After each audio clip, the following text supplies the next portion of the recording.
So most of the people are asking how the TV looks in a dark.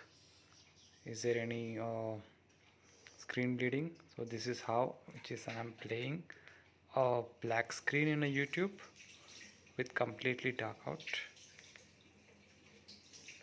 So this is a black screen and this is how it looks. This is the first time which I'm looking at this screen in the dark room, and it is how it is now. There's a zoom and zoom out.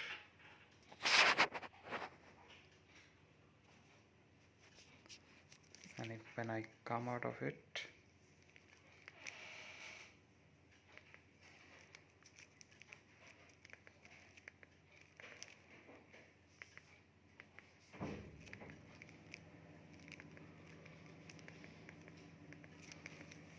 I'm gonna mute because of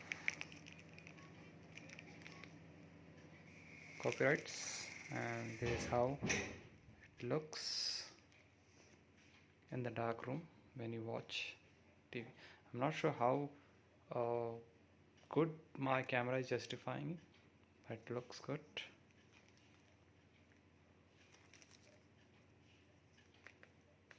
So that's it.